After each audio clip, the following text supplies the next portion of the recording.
हमारी उंगलियां ट्रिगर पर हैं। जी हाँ, ये किसका कहना है और किसके लिए ये कहा गया है, किससे कहा जा रहा है, ये पूरी तफसील आपको दिखाएंगे। आखिर कौन है जो ये कह रहा है कि हमारी उंगलियां ट्रिगर पर हैं, यानी हम पूरी तरीके से तैयार हैं, अगर जरा सा भी तब्दीली हुई तो हमारी बंदूकें चल जाएंगी। ये कहना किसका है और किस मुल्क के से कहा जा रहा है, ये पूरी तफसील आपको बताएंगे। आदाब, इस्तकबाल है आपका, सोशल मीडिया प्लेटफॉर्म देख रहे हैं आप, मैं हूं आपके साथ सना वारिस। हमारी उंगलियां ट्रिगर पर हैं, बंदूक पर हैं, बस सिर्फ और सिर्फ हम इस वक्त रुके हुए हैं बस और एक आदेश का इंतजार कर रहे हैं, और सामने मुल्क जो मौजूद है उसको ये निशाने पर लेते हुए कहा जा रहा है कि अगर आपने जरा सी भी तब्दीली की, जरा सी भी हिमाकत की, तो इसका बदला लिया जाएगा और हमारी बंदूकें रुकने से मना ही नहीं करेंगी, यानी बंदूकें चल जाएंगी। ये कहना किसका है? ये कहना है ईरानी पासदाराने इनकलाब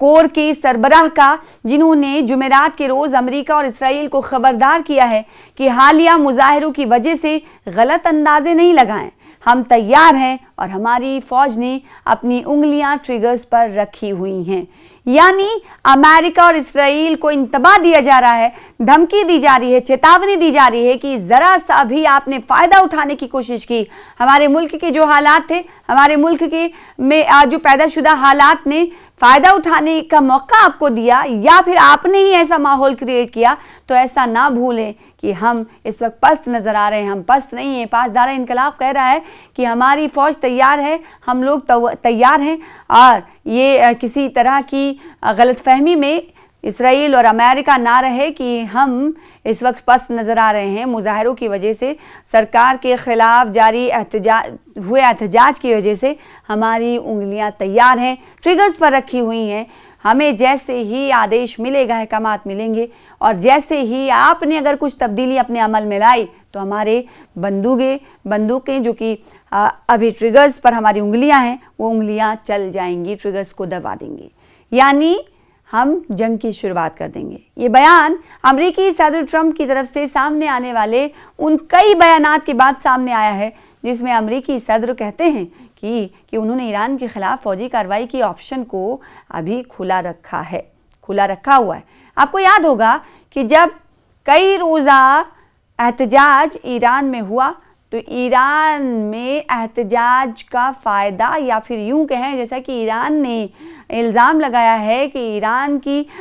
जो पैदाशुदा हालात हैं उनके लिए जिम्मेदार अमेरिका और इसराइल है। उसके बाद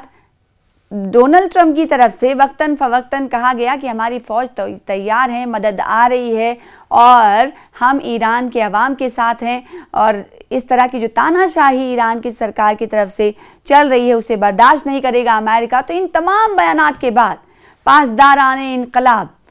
कोर के सरबराह का ये बयान कहीं ना कहीं अपने आप में अहमियत का हामिल है, कि ये कहना कि हम तैयार हैं। और उस तरह के बयान जैसा कि अमेरिका वक्तन फ़वक्तन देता रहा, जिसमें अमेरिका ने यह भी इशारा दिया था कि ईरान ये ना समझे कि हमारी फ़ौजी कार्रवाई जो हम करना चाह रहे थे, जिस तरह की मुखालिफत चल रही थी, जिस तरह के से अमेरिका ने इल्ज़ाम लगाया था कि ईरान अपने लोगों को मार रहा है, अपने एहतजाजी मुजाहिरीन पर, प्रदर्शनकारियों पर जुल्म ढा रहा है, तो उस वक्त जहां हमने देखा था कि राष्ट्रपति डोनाल्ड ट्रंप की तरफ से कहा गया था कि ईरान के लोगों को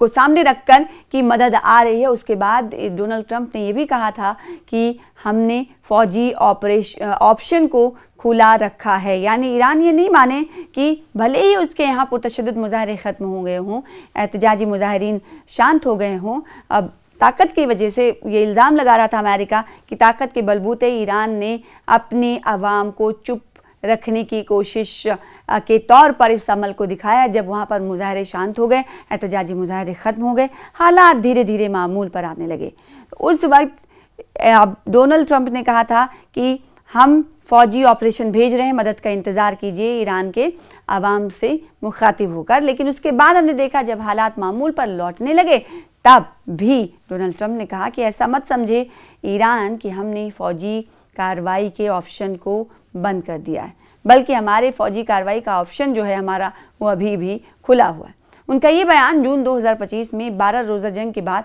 बार बार दिए। आप दाउस में भी ये बयान डोनाल्ड ट्रंप ने सामने आया है। पिछले दिनों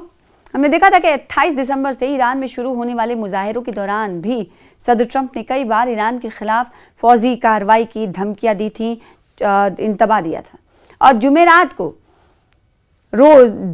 के रोज़ पासदाराने इनकलाब के सरबराह जनरल मोहम्मद पाकपुर ने भी इंतबाही बयान में यानी चैलेंज करते हुए कहा है कि इसराइल और अमेरिका गलत अंदाजे ना लगाए, उन्हें अब 12 रोज़ा जंग के बाद ज़्यादा दर्दनाक और अफसोसनाक सूरत हाल का सामना करना पड़ेगा।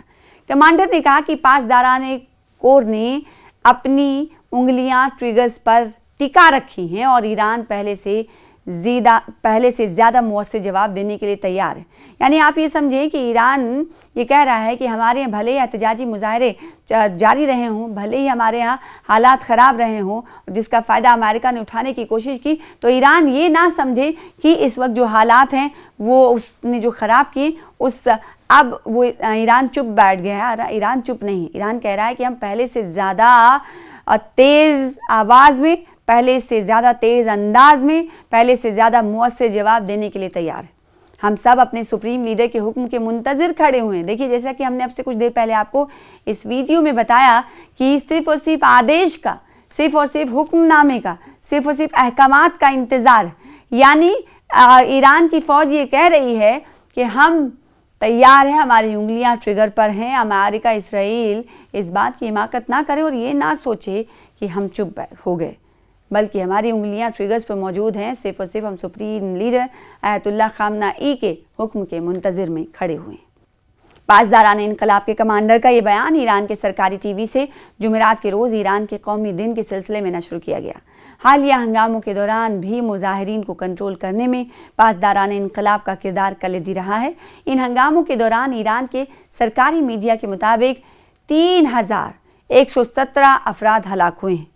और जबकि अलग अलग आंकड़े सामने आ रहे हैं, लेकिन ईरान के सरकारी मीडिया ने कहा है कि 3000 से ज़्यादा हलाकतें हुई हैं जब एहतजाजी मुजाहरा चल रहा था। पासदाराने इनकलाब पर अमेरिका, कनाडा और ऑस्ट्रेलिया समेत कई अमरीकी इत्तेहादी मुल्कों ने पाबंदियां लगा रखी हैं। इन ममालिक में बरतानिया और यूरोपीय यूनियन के रुकन मुल्क भी शामिल हैं। तो आप ये अंदाज़ा लगा सकते हैं कि कुछ वक्त पहले 28 दिसंबर में जब मुजाहरे पुरतशद्दुद हो गए, तो उस वक्त हमने देखा कि पूरे हालात को सेटल करने के लिए, पूरे हालात को काबू में करने के लिए, पूरे हालात को पुरतशद्दुद मुजाहरों से बचाने के लिए ताकत का इस्तेमाल हुकूमत की तरफ से किया गया था, जिसके बाद ये कहा जाने लगा कि तानाशाही कर रहे हैं Ayatollah खामनाई, supreme leader of Iran. लेकिन उसके बाद ये कहा गया ईरान की तरफ से कि अमेरिका और इसराइल ने इस तरह के मुजाहिरीन को भेजा है। मोसाद के कई एजेंट्स यहाँ पर मिले हैं, कई तरह से इसराइल के एजेंट मिले हैं जिन्हें फांसी देने की बात भी उस वक्त की गई थी, जिसके बाद हमने देखा कि ह्यूमैनिटेरियन ऑर्गेनाइजेशन जो है उनकी तरफ से कहा गया कि ईरान अगर ऐसा करता है तो उसके खिलाफ हम ना सिर्फ मजम्मत करेंगे बल्कि कार्रवाई के लिए भी देशों से हम बात करेंगे। उसके बाद हमने देखा कि ईरान ने कहा कि उसने ऐसा कभी नहीं सोचा था और कभी नहीं चाहा था कि जो मुल्क मुखालिफ सरगर्मियों में शामिल रहेंगे और जो किसी तरह के एजेंट मुखबिर का काम करेंगे उन्हें वो फांसी देगा। इस तरह का बयान हमने वज़ीर ख़ारजा मसूद पेज़ेश्कियान की तरफ से देखा गया था। इस वक्त ईरान में हालात मामूल पर हैं, तो हालात जहाँ मामूल पर हैं, जहाँ एहतजाजी मुजाहरा पूरी तरीके से ख़त्म हो गया है, तो दूसरी तरफ वो ईरान और ईरान की फ़ौज दूसरे देशों को इंतबा दे रही है कि आप ये मत सोचें कि हम खामोश हैं, आप ये मत सोचें थोड़ी सी खामोशी आ गई, पुरतशद्दुद मुजाहरे ख़त्म हो गए हैं, तो आप ये ना सोचने की गलतफहमी करें कि हम चुपचाप बैठे हैं, बल्कि हम ये कहना चाहते हैं कि हम तैयार हैं, हमारी उंगलियां बंदूकों पर हैं और कांधों पर बंदूकें तनी हुई हैं। जैसे हुक्म आएगा वैसे ही हम आपके खिलाफ उठ खड़े होंगे।